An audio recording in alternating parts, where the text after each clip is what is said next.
2014. Request a meeting of the Palm Beach County Canvassing Board. City Attorney, I think you're up again. I'm sorry, did we miss, have I erred? Have you guys, have messed up with blue cards? Don't get me in trouble. Okay, just making sure the cards are good. All right, City Attorney. Just keeping you on your toes. Thank you. Okay, this is a follow-up on some of the comments we had about the election issue. Last Friday, Christie and I met with the attorney for the supervisor elections, and it was a good meeting. But frankly, I'm not sure that there's going to be any relief that the commission or the community is going to be happy with through those meetings. We may continue to have those meetings, but one thing we're suggesting is the canvassing board is made up of 3 people. It's always a supervisor election, it's always a judge, and the third person is either a county commissioner or someone appointed by the chief judge. So the canvassing board that met in August for this election and other elections were 2 judges and the supervisor election. And as we've talked about, we thought there were some issues that could be improved in the whole canvassing process, whether it was the counting provisional ballots, whether it's the compliance with the Sunshine Law, making sure that their comments were audible to the public as yours are. And so what Christie and I are suggesting is that you pass this resolution, that we send it to the canvassing board, and hopefully they will listen and have a meeting where we can attend and appear and present these issues as things that are good government issues. This, again, not contesting that election, we're not protesting that election. It's how do we improve the process for future elections, whether it's counting provisional ballots, whether it's having more transparent meetings at the canvassing board. And again, the hope is that body of 3 will consider that at a public meeting, which they are a public body, and that they will listen and adopt some, if not all, of the suggestions and recommendations that we have here. Commissioner Sturdy. Could you read those 4 recommendations that are in there just for the public? Sure. They're not very long, so I think it's... So the first one is establishing a procedure for eliminating clerical errors as a sole basis for rejecting a provisional ballot. Now, the background on that is that when someone casts a provisional ballot, they put it in an envelope, and on the outside of the envelope, a poll worker has to write down Democrat, Republican, Independent. In at least 14 cases out of 30 in Lake Worth, the poll worker made a mistake and mostly wrote the word PROV for provisional. Well, because it didn't say Democrat or Republican, the vote wasn't counted. And as far as we know, there was nothing wrong. And you heard a number of people testify here on that Friday night meeting that they voted. And from other communities, we've talked to other folks in other communities, Delray Beach and other places that had the same issue. We provided you with a copy of the state law that says votes shall be counted unless there's an error by the voter, essentially. The supervisor attorney's position is, well, there's also the need to have a secret ballot, and unless you open the ballot and saw, you wouldn't be able to determine that. Well, we have some suggestions in the attachment. For example, the way they do absentee ballots. Well, absentee ballots is the same situation. They don't have the same problem on absentee ballots. Why do they have different rules for provisional versus absentee? The point is to count the vote as much as possible. So that's what number 1 is about. Number 2, establish procedures for clearly and audibly identifying the provisional ballot being considered, the board's deliberation, and the final board vote. So again, just as you met tonight and you considered an agenda item, it's announced, it's agenda item 12A, you read the title of it, you debate it publicly and the public can hear you, and then there's a vote publicly. That's not what happened at the canvassing board meeting. The public couldn't really hear what was going on. They didn't clearly announce, we're considering ballot number 1, ballot number 2. You listen to the tape afterwards, you would have no idea which ballot they were talking about. So just clean up the process, make it more transparent, make it more in accordance with the way a city council or a county commission meets. And I understand the canvassing board only meets, every couple of years, but to us, in a polite way, that's no excuse for not doing it right and letting the public see and be transparent as to what your decision is and why. Third, establish procedure for recording the vote on each provisional ballot, and if rejected, the board's rationale. So on the envelope, on the outside of the provisional ballot, after the board conferred, the supervisor would then write rejected, for example, or accepted. And if it was rejected, there was no reason given. So how would you know why it was rejected? You couldn't tell from the conversation because you couldn't hear the conversation, and there's no record of it. And the minutes of their meetings give no indication. It says the board met and considered ballots and they accepted some and rejected some, summarizing a little bit, but didn't say much more than that. So we'd like that to be a little more transparent and a better record. And fourth, establish procedures for public participation at meetings. Obviously, the members of the public can participate here. Now, they don't have procedures. We were allowed to stand behind them as they were counting the ballots, but there really was no procedure for having a public comment period. So those are things that we think are just basics. What this resolution does not address, let's take that here too.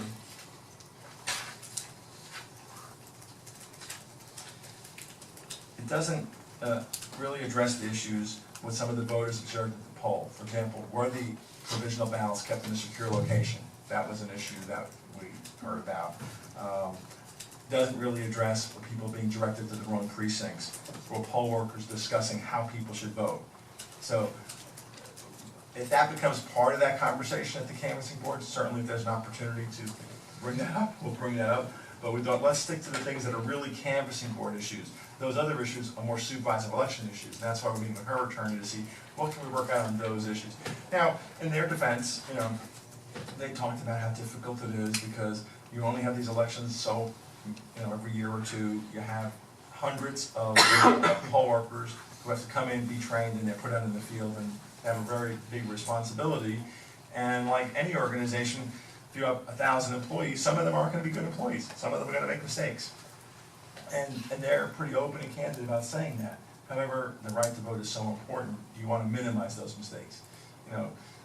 From the supervisor's attorney, he's saying that they make all reasonable efforts to minimize those mistakes. And I think our position is, well, try a little harder. We can do a little bit better. And that's really the gist of it, and that's what we're suggesting. And we would hope that this meeting would take place sometime in the next 3 weeks because the canvassing board begins meeting again at about the middle of October. Because as absentee ballots come in, they start meeting, every other day, every third day. Certainly they're going to be meeting a lot at the end of October leading up to the November election. Probably they're not going to hear us November 2nd, 3rd, or 4th. They're going to be busy with that election at that point. We're hoping we can get in to see them sometime between the 20th and the 30th would be kind of an ideal scenario. Mr. Amoroso. And I think that's important because I think the biggest concern I have is that come November, every vote is counted. I don't care how you're voting, but come November, every vote is counted. So if we can get in sooner the better and try to address some of the issues that we had here in Lake Worth, but from what I'm hearing, other cities have the same issues. But come November, every vote counts. And I want to kind of make a couple of comments here. I, believe it or not, am shocked after all the bad press that the state of Florida has had in the last 14 years, more specifically Palm Beach County. I'm shocked that there aren't state statutes that spell out exactly how this process is supposed to unfold. I'm flabbergasted because there are 67 counties, and what I think I'm reading between the lines here, but what I think I'm hearing you say is that there are potentially 67 different ways of handling a provisional ballot and determining whether the vote will count. Is that what I'm hearing? Well, I'm not sure it's 67 different ways, but there are different ways. And the supervisor attorney told us that they've consulted with several other supervisor elections that do it this way, which kind of implies that there are others that don't.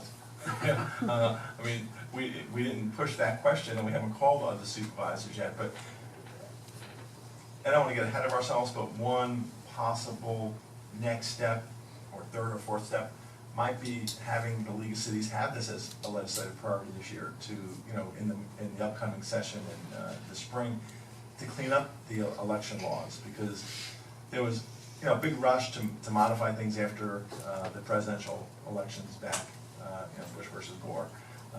And then you had tons of lawsuits, and then things have just kind of been rocking along, and it's not as clean. In defense of the supervisor, some of the statutes are not as clear as you think they would be. You're absolutely right. And other times, they seem clear to us and not so clear to the supervisor. It's amazing in the 14 years, I don't think I missed the opportunity to vote. It just seems that we keep changing the way we do it, whether it's the machine, the software. It's like every time I turn around, we're changing the system. And the more we change the system, it seems the more mired we get into discussions of why can't we get this right? And it's completely mind-boggling to me that here we are, 14 years beyond Bush versus Gore, and we're having a conversation. Now we're talking about not hanging chads, but we're talking about potential issues with electronic voting that is driven by software. And we don't have a real firm structure in place, the safeguards in place to protect everybody's opportunity and the right to vote. And I'm really shocked to hear that there's no real formal structure at the state level that governs all 67 counties, that they all operate the same way, it's the same protocol, the same process, etc. And as far as provisional ballot is concerned, as a layperson, that should be, of course, of last choice. If you can't figure out that the person's supposed to be in that precinct, that's the last thing that you offer up to somebody who's standing before you that wants to vote. However, once that decision is made, every effort should be made to make sure that that person that has is the right to vote, that vote is counted. And if they make a mistake, that's their issue. That's not the voter's issue. Their vote must count. Commissioner Zerry? Thank you, Mayor.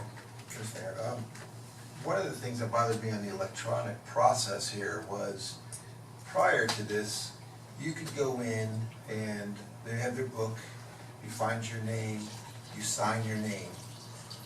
You know that there's a record, a written record, that you actually showed up, that you made a vote, and there could be some level of a receipt of some sort, that they didn't say how you voted or whatever, but that was some hard copy. With everything that's going on today of different files and all, emails that get erased and lost and all, I'm just waiting for a one time when, oh, we lost all your votes because of a glitch in the software and what have you, and we don't have any hard copy. We have the things that go, but you don't really know which is whose or what. So there might be even a little tag or something that's your receipt. That, yeah, I showed up. I don't want just a little sticker on here.